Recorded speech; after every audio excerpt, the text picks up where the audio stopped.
Protagonismo Cidadão. Apoio Clínica Multimagem. Excelência em diagnósticos na Baixada Santista. A Clínica Multimagem é referência em diagnóstico por imagem, oferecendo equipamentos de ponta. O PET Scan é o exame realizado neste moderno equipamento, o único na Baixada.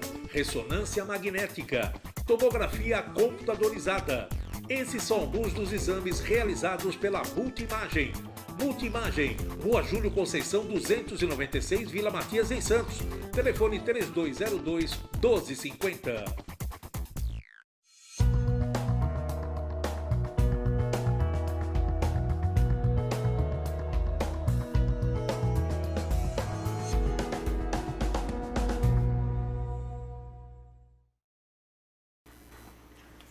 Boa noite, amigos. Estamos voltando aqui para mais um programa Protagonismo Regional em Debate, para falar hoje do painel de governança local. Um assunto que muita gente deve ter ouvido falar, mas talvez não saiba ainda bem o que significa. É a questão da Lei Geral de Proteção de Dados. O que isso tem a ver com a nossa vida, o dia a dia, e como a sociedade deverá se comportar perante a expansão de tantas tecnologias que estão sendo agora introduzidas no nosso dia a dia. Para saber um pouquinho melhor sobre essa questão de como se proteger, ou melhor, como conhecer essa questão da Lei Geral de Proteção de Dados, como ela afeta o nosso dia a dia, é que nós trouxemos aqui no estúdio hoje dois profissionais que lidam diariamente com isso. Um é o Marco Tinoco, que é consultor, professor nessa área, perito judicial, consultor da CIA Software, uma empresa fabricante de software aqui na região. Aqui no estúdio também está conosco um jovem empreendedor aí, o Diego Franco, fundador da Local, uma nova empresa, uma startup que está despontando aqui na região para lidar também aí com a área de delivery. Vamos saber um pouquinho mais o que faz a Local. E no vídeo, dois antigos convidados nossos, parceiros do nosso projeto, o professor Rodrigo Silva, especialista nessa área também de segurança de dados, já esteve conosco aqui falando um pouquinho da experiência na Estônia, e a Patrícia Rezende, que é empresária e professora também, fundadora da plataforma Jeito em Gestão. Vamos lá, gente, então vamos começar aqui. Marco, obrigado pela tua participação. Como é que você está vendo, desde a aprovação da lei, parece que ela foi aprovada 2 anos atrás, a lei federal que tratou... 2018. Tinha um prazo para entrar em vigor agora em agosto. Muita gente gritando que as empresas não estão preparadas para isso, mas antes de falar a questão das empresas, como é que você enxerga hoje a visão da sociedade, dos empreendedores menores, diante dessa nova legislação que vem para proteger as pessoas a respeito dos seus dados pessoais, já que nós estamos hoje com uma sociedade tão digital, o tempo todo lidando com tecnologia. Mais uma vez, obrigado pela tua presença. Primeiro, obrigado pelo convite, e é um prazer estar aqui com vocês. O que nós temos que entender inicialmente é que a LGPD ela trouxe à cena algo que já era um pré-requisito social. Nós já tínhamos uma série de legislações que já nos davam essa proteção e, por um acaso, como muitas legislações no Brasil, elas não estavam sendo respeitadas. Então nós estamos falando desde a Constituição Federal do seu artigo 5º, estamos passando pelo Código de Defesa do Consumidor, estamos passando pelo Marco Civil, e a Lei Geral de Proteção de Dados ela trouxe justamente uma visão do que já vinha acontecendo na Europa através da GDPR, e a GDPR veio justamente trazer esse envolvimento e essa reação no Brasil através da LGPD em 2018, sendo que a provocação dela era para ser promulgada em agosto, mas acabou entrando só na segunda quinzena de setembro. Mas nós vemos sim com bons olhos, uma visão positiva, e eu acredito que nós vamos ter uma reação muito boa da sociedade, onde ela começa a ver esse ativo, que é o dado pessoal e o dado pessoal sensível, como algo necessário de um cuidado.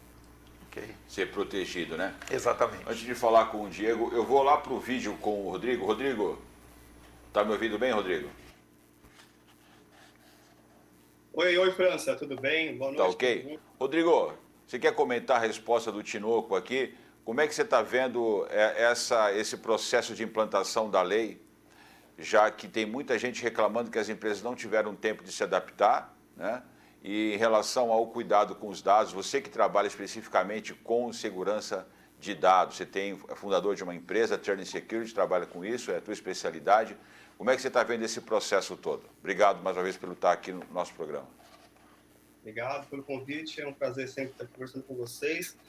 É um assunto do momento. Bem, na minha opinião, eu confesso que eu estou frustrado com relação a essa implementação da lei da LGPD no Brasil, por dois motivos, né? Primeiro que esse assunto, como o professor já disse, está sendo discutido já há 15 anos, uma regulamentação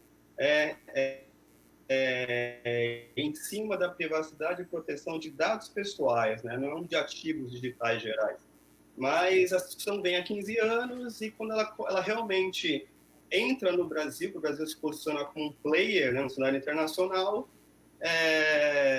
o governo aproveitou a onda da GDPR, que foi até uma boa causa, uma boa razão para nós, né, para implementar a LGPD. Só que aí vem um lobby muito forte no Congresso, em cima até da área profissional da LGPD, para a prorrogação dessa lei, porque as empresas no Brasil foram encaradas sem maturidade. Isso até é real, né? Não é uma mentira, porque questões de segurança não são o DNA das empresas pequenas e médias no Brasil, salvo raras exceções das empresas grandes e multinacionais que realizam operações aqui no território brasileiro.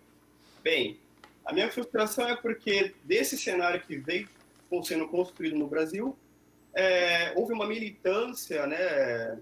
Profetas da internet, da segurança digital e da lei começaram a dizer que a lei deveria ser prorrogada por mais um ano por questões também de maturidade.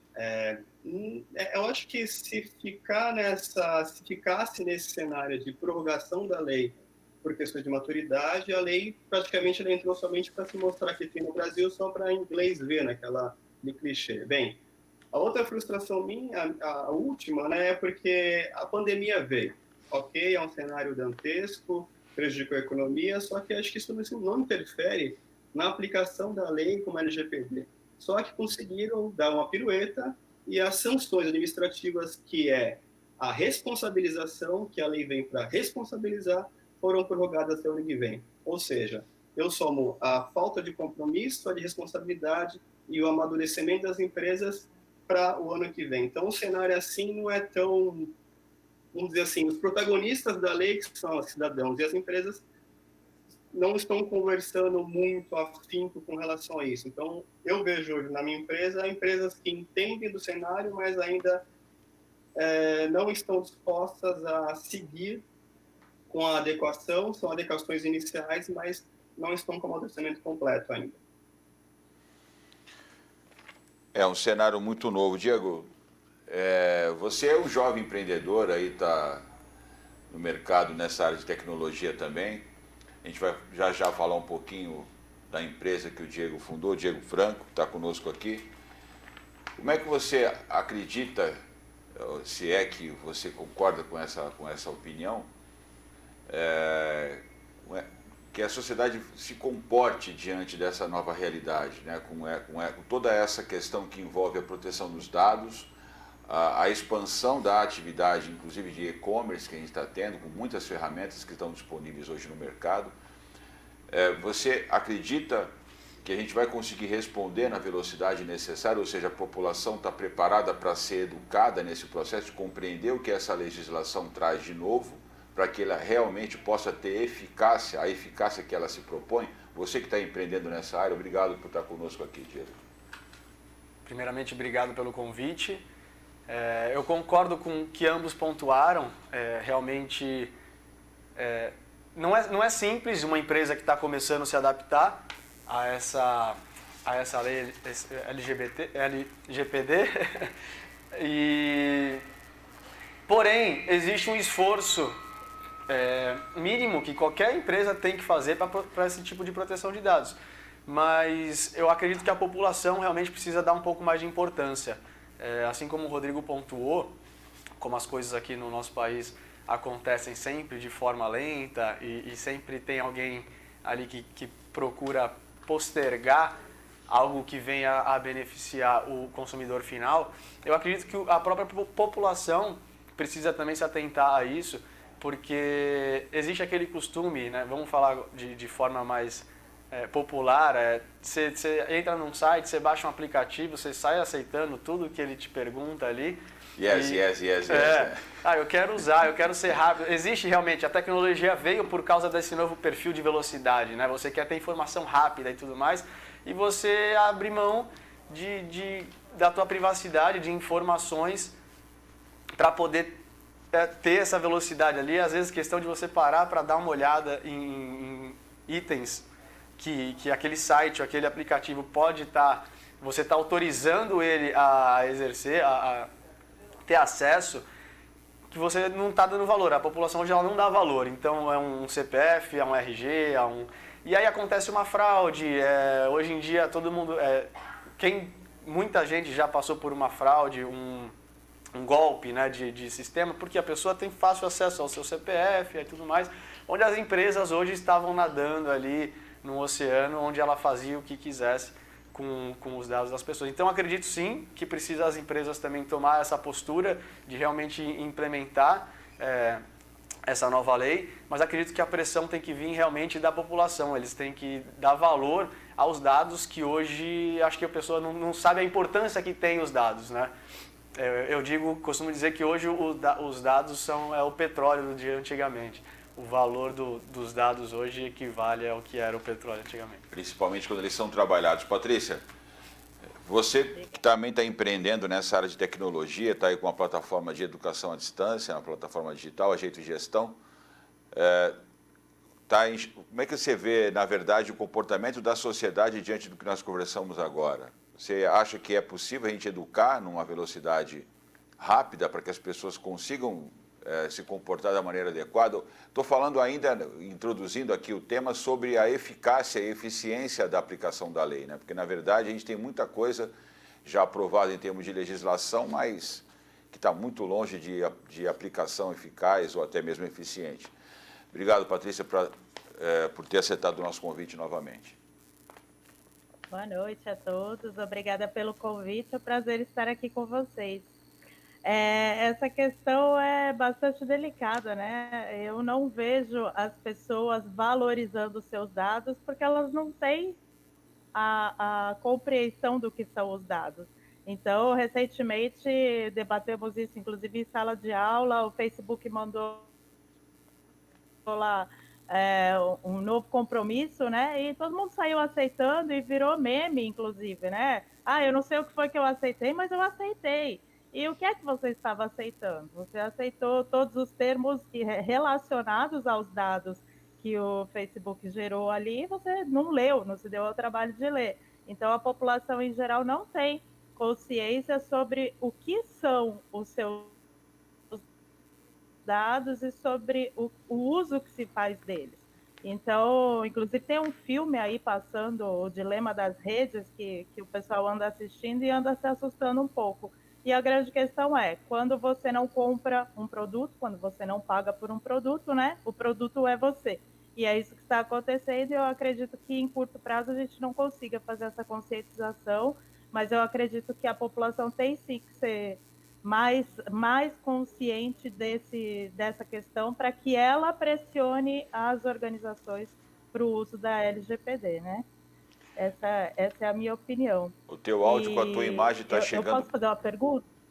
Está chegando um pouquinho para nós aqui com um delay aí, você está meio sem sincronismo. Vamos torcer para que isso regularize aqui durante o programa. Rodrigo, eu vou voltar em você, que eu estou no vídeo aproveitando aqui, para colocar a seguinte questão aí, que é importante, que eu queria que você comentasse conosco. Nós estamos aí às portas das eleições, né? Então, a gente fala muito, inclusive, da segurança das urnas, do processo, se isso realmente está protegido contra a fraude. É claro que não dá para falar, né, para se aprofundar muito nisso, mas a gente vê que alguns países nem adotam o sistema de urna eletrônica, de voto eletrônica, em razão da crítica da não possibilidade de conseguir checar, né, de validar, de auditar esse voto, né? Então, assim, qual é o contexto da minha pergunta? Como que a gente vai conseguir superar esse gap de uma incompreensão muito grande por parte da grande massa do que é esse oceano de tecnologia que nós estamos utilizando hoje? Nós estamos falando de uma cultura que as pessoas querem simplesmente usar com uma certa velocidade, querem ter acesso àquela comodidade da tecnologia, mas grande parte não tem a menor noção de como aquilo funciona, os riscos que ela está correndo e as grandes possibilidades de fraude. Então, assim, eu sei que é uma pergunta complexa, mas você vê alguma possibilidade no curto prazo ou até no médio prazo a gente diminuir esse gap? Sim, é possível, né? Porque a gente tem paradigmas no mundo que mostram que é possível a conscientização e uma cultura relacionada a determinados assuntos. Se olhar a Europa e alguns países que tiveram no meio da Primeira e Segunda Guerra, né? Não teriam existido hoje se não fosse a resiliência do ser humano em se adequar e ter brilho nos olhos para poder enfrentar novos desafios. No Brasil, nos remete, né, a parte também participou da outra vez que a gente conversou, com relação àquela cultura, né, o DNA de digitalização. Né? O Brasil precisa focar mais isso, mas eu vejo que hoje, com o novo governo, o Brasil deu um salto com relação à digitalização. É um primeiro passo, não quer dizer que seja perfeito, né? Não estamos caminhando, mas há sim um gap muito grande da área dos membros federativos, que é estados e municípios que não falam essa mesma língua, né?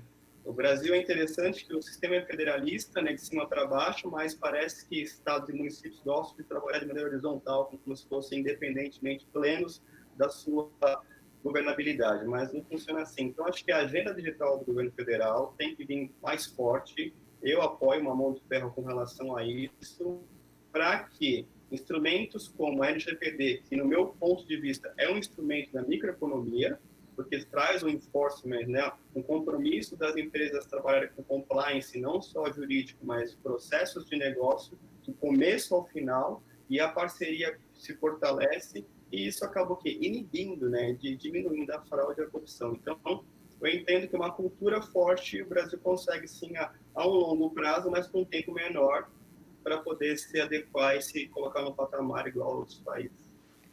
Muito bom.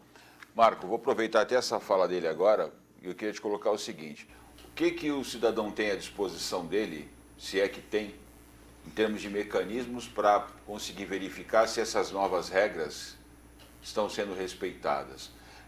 Existe algum sinal, algumas evidências que comprovam ou que podem evidenciar o desrespeito às regras de proteção dos dados e como é que ele pode se defender disso?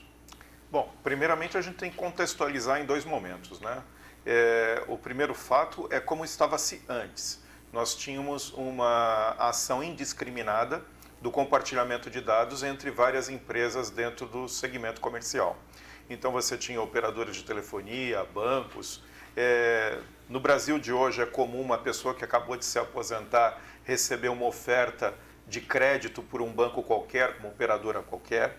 Isso está fora do que a LGPD pregou. Então, de acordo com a nova legislação, que ela, de novo, eu torno a afirmar, ela trouxe à cena coisas que eram direitos que nós já tínhamos, né? Mas agora ela empoderou o cidadão, porque a Lei Geral de Proteção de Dados, eu brinco muito que esqueceram aquele P final, de proteção de dados pessoais. O foco dela é a pessoa natural, a pessoa física, né? As empresas, para demonstrar esse respeito, primeiro de tudo, elas têm que demonstrar as suas políticas.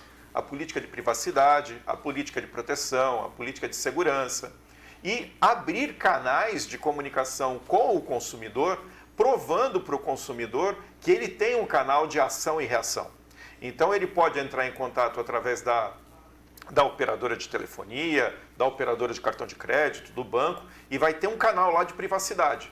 E se ele ver o dado dele vazado para algum local, ele tem o direito e o dever, né, como cidadão, de informar, de questionar o que está sendo feito com o dado dele. quem compartilhou o dado dele, para quem compartilhou, o que ele está fazendo com esse dado. Isso feito, a empresa, de acordo com a legislação, ela é obrigada a lhe dar um feedback, ela lhe dá um posicionamento e uma resposta pontual, de forma clara e objetiva.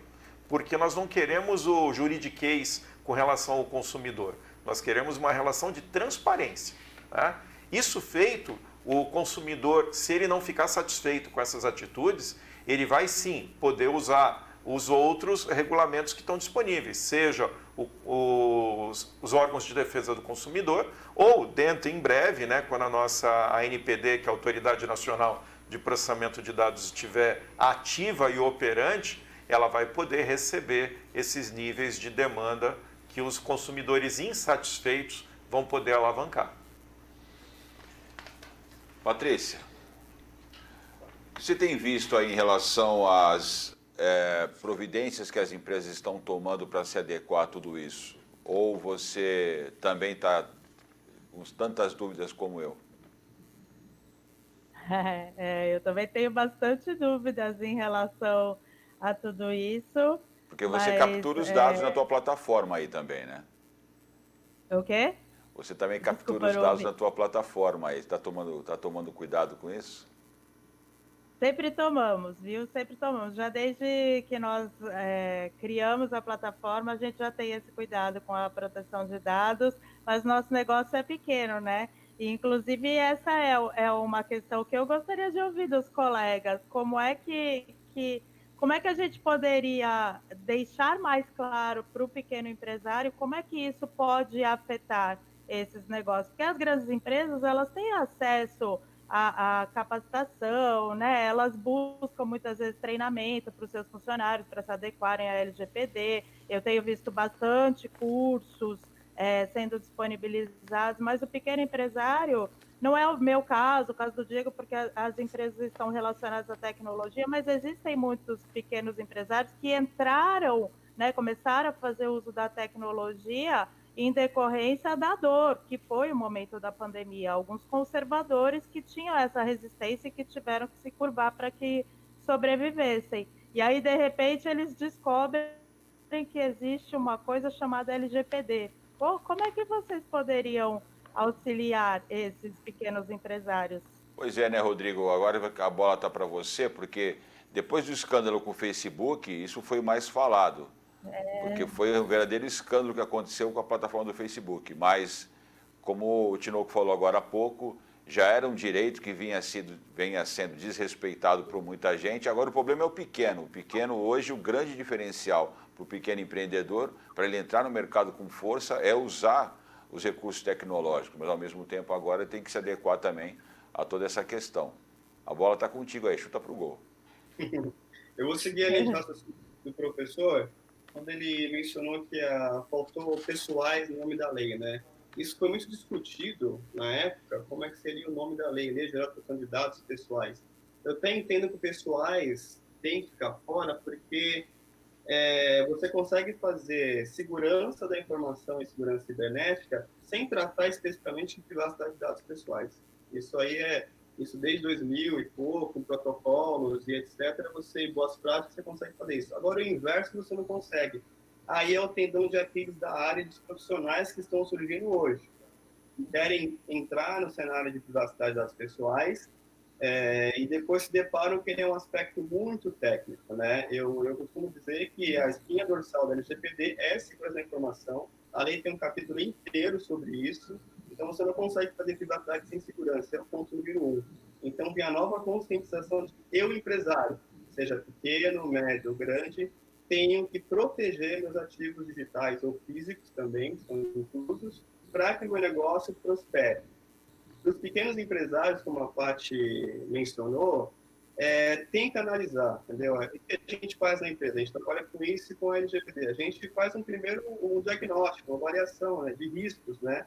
Qual o volume e fluxo de informação de processo de negócio que envolvem, estão correlacionados com dados pessoais e também de segurança que sua empresa trabalha. E aí é feito o levantamento e todo o projeto é de acordo, logicamente, com o cenário, né, e o tamanho da empresa.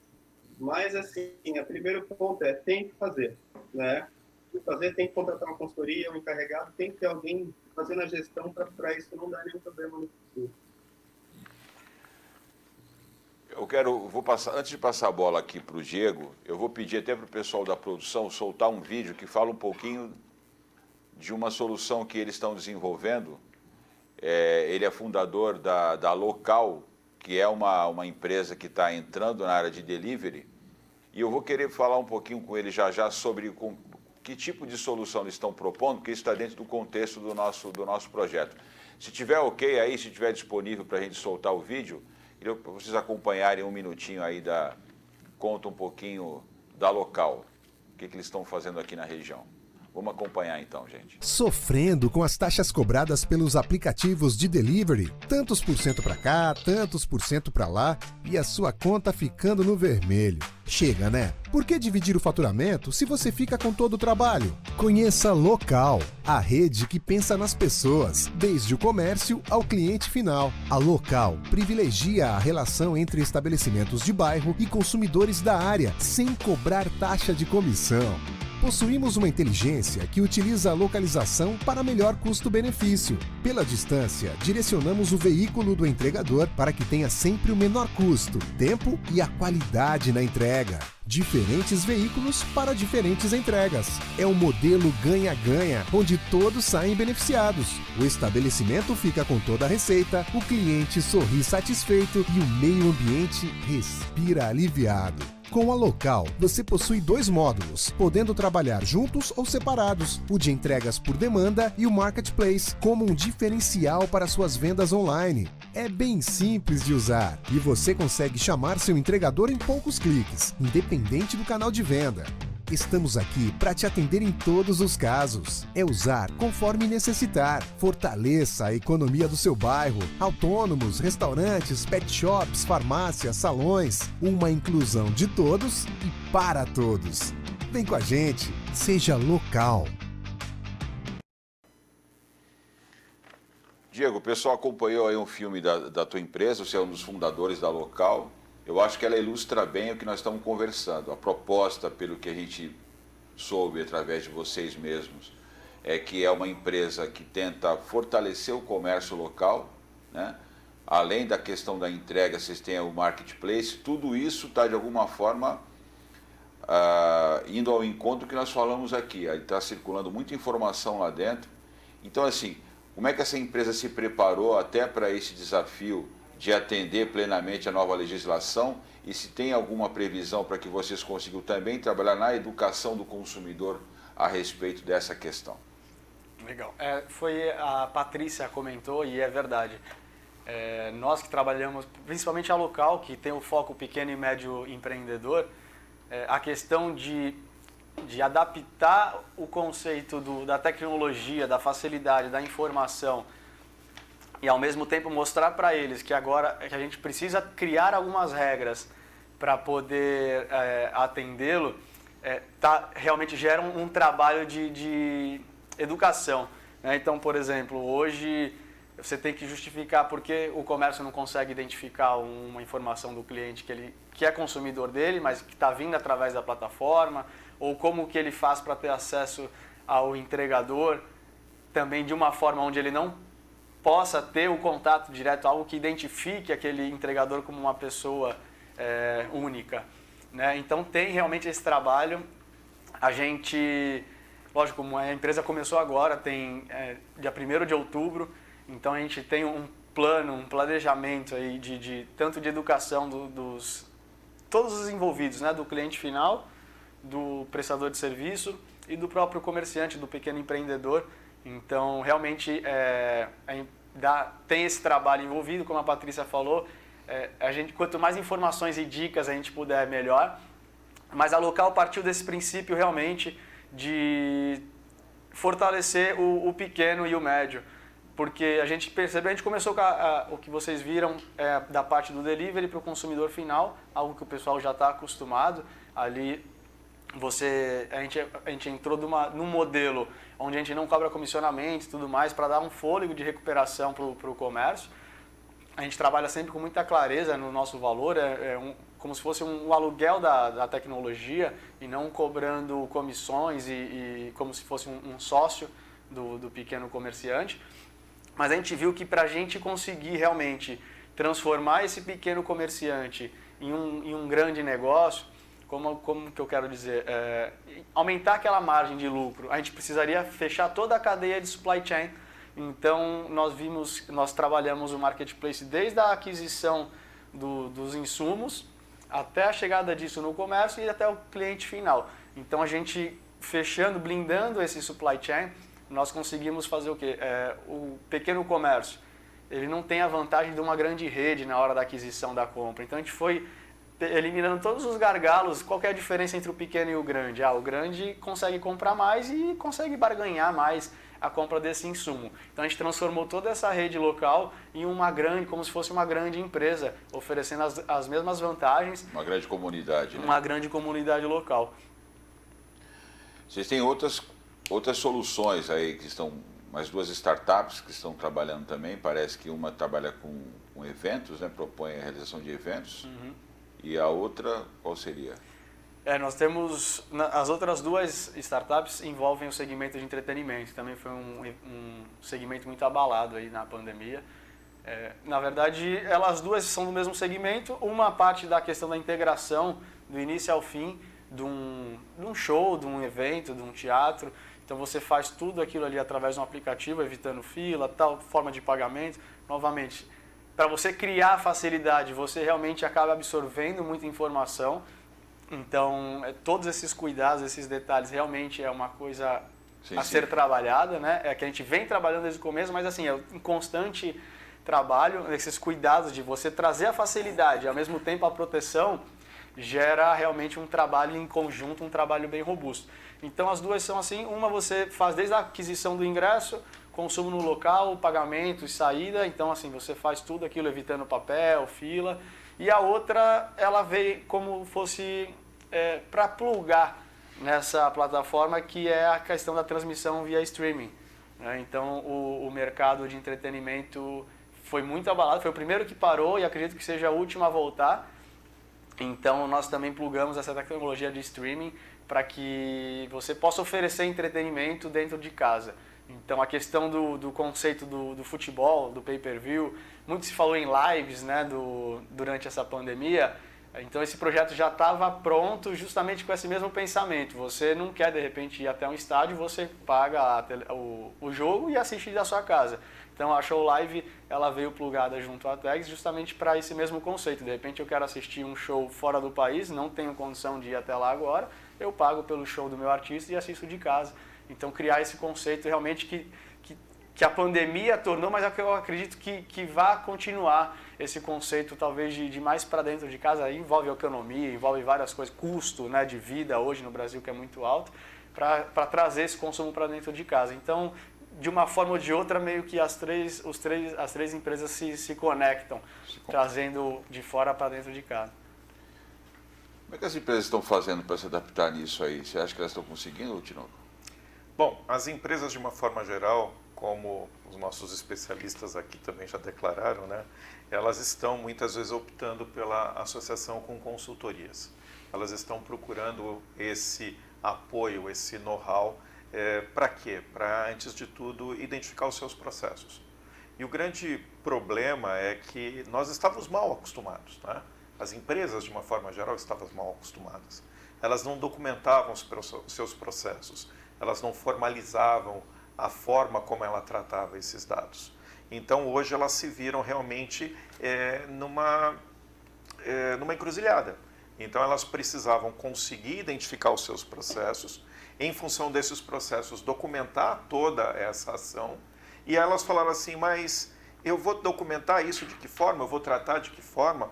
Como bem o Rodrigo, né, se não me engano, ele citou com relação à segurança da informação, com relação a todos esses desafios, o grande problema é que as empresas não estão focadas nesses critérios, de realmente guardar esse dado com devido cuidado, de realmente preservar essa informação.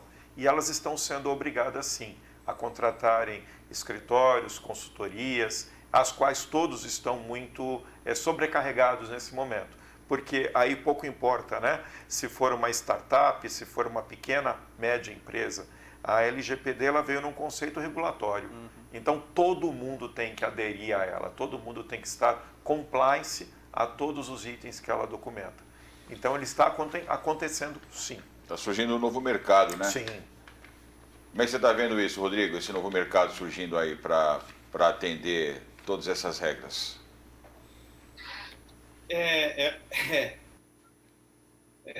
Como é que eu vou colocar de forma diplomática, né? Concordo com o professor, né? Todos os pontos que ele colocou. O Brasil ele é impressionante, né? A privacidade de dados é um assunto, como a segurança da informação é um assunto para micropessoas. São grupos pequenos de especialistas, pelo menos no Brasil e fora, que se conhecem, participam de fóruns. Algumas partes de alguns fóruns são públicos, outras não.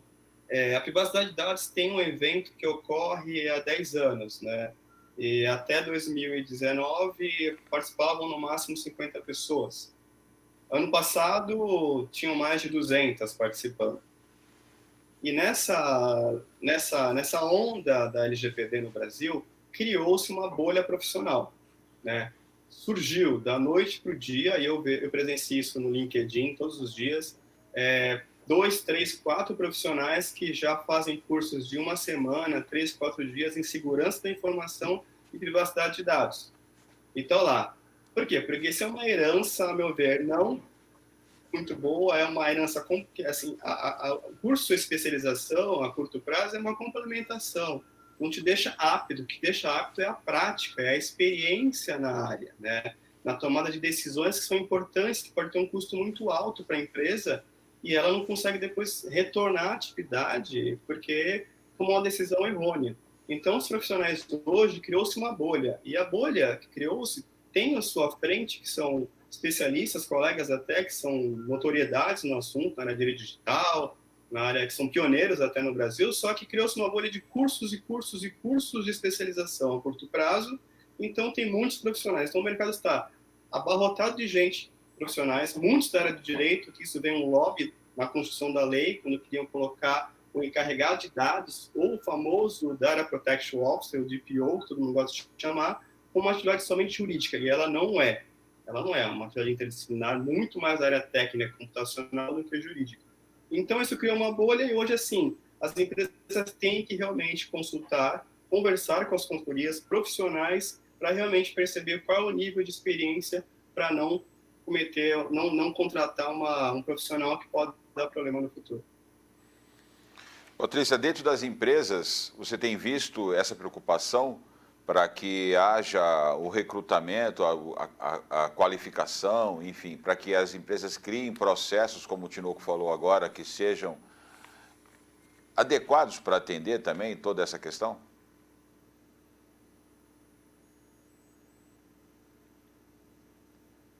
Está sem som. Desculpa, estava desligado o microfone. Eu vou pegar o gancho aí na fala do Rodrigo e fazer uma comparação do que é a LGPD com o que já se tornou famoso e-social. Então, o e-social, durante muitos anos, assim, em 2012 eu já falava dele em sala de aula, e demorou bastante tempo para que as empresas sofressem na pele a necessidade de se adequarem ao e-social. Então, não foi nada novo, mas, popularmente falando, muitas empresas pagam para ver. Então, o que eu tenho visto, de forma geral, existe sim uma preocupação em contratação de profissionais capacitados em tecnologias de um modo geral e que conheçam a LGPD, assim como o e-social também, que foi o exemplo que eu usei.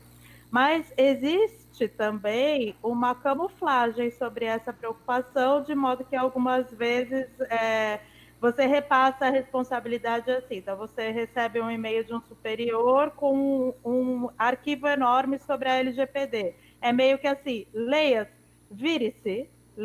vire-se, cumpra-se. Então, existe essa postura também. E aí, eu queria já devolver a pergunta assim, diante desta resistência, né, que eu acho que é bastante comum no Brasil, vídeo social e vídeo que está acontecendo com a LGPD, eu queria deixar um pouco mais claro para os nossos ouvintes aí, né, para as pessoas que estão nos assistindo, o que pode acontecer com eles, porque o pessoal tem muita gente pagando para ver, então vamos uma utilidade pública aqui, o que pode acontecer com eles, assim, em termos reais? Vamos lá, Tinoco, responde aí. Essa é uma pergunta um tanto quanto complicada. O Rodrigo posicionou bem com relação à questão da bolha de profissionais, desse mercado, que o DPO inicialmente era focado no profissional do direito, aí caiu-se, comprovou-se que basta ser um técnico, né, um profissional habilitado, vamos colocar bem assim, habilitado, formado e com experiência, né? Quando a gente pensa na reação, né, nas ações punitivas, né, se torna um pouco mais complexa a visão. Primeiro de tudo porque a LGPD ela trata punições, e essas punições, como foi discutido aqui já, foram prorrogadas para agosto de 21. E aí você sai um pouco do contexto. Como é que eu vou receber isso? Da mesma forma, está começando a surgir um outro pool de profissionais mal intencionados. Desculpem os profissionais do direito, né? Mas eu vou colocar assim, de certa forma, mal intencionado, porque eles estão garimpando vazamentos de informação para começar a criar uma oportunidade de negócio, para notificar as empresas e começar a receber um retorno financeiro por isso. Mas a gente tem que entender que a lei no conceito regulatório, ela entrou no dia 18 de setembro, mas ela só vai ser punitiva efetivamente perante as autoridades e as agências reguladoras a partir de agosto de 21. Nesse meio tempo, o que vai acontecer? Nesse meio tempo está acontecendo uma judicialização. E essa judicialização envolve o quê? O consumidor que se sentir lesado, ele vai procurar as entidades de defesa do consumidor e vai, amparado nos quesitos da LGPD, no conceito de proteção ao dado pessoal, que lhe pertence. E justamente com as ações mal intencionadas de terceiro, ele vai começar a pleitear o ressarcimento. Nós vamos ter um volume de processos desaguando no judiciário. Eu ia justamente perguntar isso. Será que o nosso Estado brasileiro está minimamente preparado para atender uma eventual alta de demanda nesse sentido? Sinceramente, não. Nem mesmo os nossos julgadores, né, os nossos operadores do direito, eles estão enxergando de forma correta isso. Então, vou tomar como base de novo o que a LGPD apregoa. Ela diz que eu tenho várias escalas de punição pela LGPD. Tá? Iniciam em uma fase de bloqueio de dados, inicia com uma notificação, uma formalização do vazamento de dados, passa por uma ação de bloqueio de acesso ao dado, passa por uma ação de publicidade daquele vazamento de dado e chega numa multa que ela está limitada a 2% do seu faturamento, né? Que pode chegar até 50 milhões de reais. Rapaz. Por ocorrência. Aí que está um outro detalhe. Só que aí quando o legislador, o operador do direito olha, como é que ele vai tratar aquela ocorrência? Vamos dizer assim, uma startup, que nem é o caso das empresas pequenas. A ocorrência é o vazamento do meu dado Tinoco, pessoa física, ou o dado de 10 mil pessoas que estão na base de dados daquela startup. Começou a criar vários questionamentos. Então a gente vai passar por um processo de maturidade, vai passar por um processo de aprimoramento e aprendizado do próprio consumidor. Então, como a Paty colocou bem, né, como é que a gente vai poder visualizar isso? Primeiro de tudo, é o risco. A gente tem que minimizar esse risco. Analisar, né, esse risco. A gente está com pouco tempo para acabar o programa. Diego, de uma maneira geral, você pode falar das tuas, né, das startups que vocês criaram. Você acha que as startups estão, de uma maneira geral, se quiser falar, como disse, da tua também, fica à vontade, preparadas para esses riscos que o Tinoco acabou de falar? Olha, sendo bem sincero, assim como a Patrícia falou, E a gente já sempre soube que existe essa preocupação com os dados, mas separando, a gente tem essa preocupação até porque a gente já nasceu para o mercado já com todo esse tema Com essa visão. sendo colocado, mas sinceramente, olhando o mercado afora, eu acredito que não. Eu acredito que hoje as startups, até virou uma bolha também startup, hoje tudo é uma startup, né? Existe o conceito para ser uma startup, mas enfim, hoje eu acho que elas estão muito mais preocupadas em acelerar o crescimento, eu vou entrar no mercado, vou virar o unicórnio que todo mundo fala, e aí depois eu me preocupo com isso. Então eu acho que não é bem assim, mas sendo bem sincero, eu acho que poucas empresas estão se preocupando com isso. Eu acho que o exemplo também vem de cima, né? Que nem você falar, Facebook, as grandes empresas que a gente tem como referência de startups que deram certo, vira e mexe a gente acaba vendo notícias de que realmente é um mercado negro ali que envolve essa base de dados. Então, infelizmente, acho que ainda vai levar um tempo, tanto como o professor falou, essa maturação também vai vir da gestão dessas empresas também, ainda vai levar um tempo para ver a realidade, né? Sentir realmente na pele que é importante ter esse tipo de cuidado. Você vê, Rodrigo, eu tenho um caso de uma amiga pessoal, né, minha e da Patrícia, que recentemente teve os seus dados, as suas contas invadidas, né, por um desafeto. E você vê dificuldade até das polícias atenderem adequadamente, né? Com velocidade, ou seja, com efetividade para bloquear a ação dessas invasões. A pessoa teve a vida profissional devastada, uma série de arquivos profissionais, pessoais e de clientes também invadidos. Então você vê, é claro que isso é uma outra questão, se trata de segurança das contas eletrônicas, mas de alguma forma está dentro do contexto, porque você vê que a gente ainda está muito longe de se adaptar a essa nova realidade, né, que é o mundo virtual. Né? Então, informação, dados pessoais, e não envolve só a questão das tuas referências, mas imagens, né, e outras coisas que você pode estar guardando. A gente vai precisar caminhar bastante nesse sentido, você não acha? Estamos chegando no final já, se quiser fazer as tuas considerações finais, fica à vontade. Bem, o assunto é muito instigante e é um espaço para a gente promover conhecimento para a sociedade e espero que atinja muitas pessoas para começar a entender esse contexto de segurança, privacidade e o mais importante, que deixa a tua contextualização, França, é comportamento. Né? Eu gosto muito de enfatizar que não se transfere para qualquer tecnologia a responsabilidade. Porque é muito difícil qualquer tecnologia conseguir coibir ou impedir um comportamento malicioso ou corruptível. Isso é muito difícil. Isso vai um pouco da sua contextualização até das urnas eletrônicas. Mas, para fechar aqui, pequeno, médio empresários são os mais atingidos com a LGPD.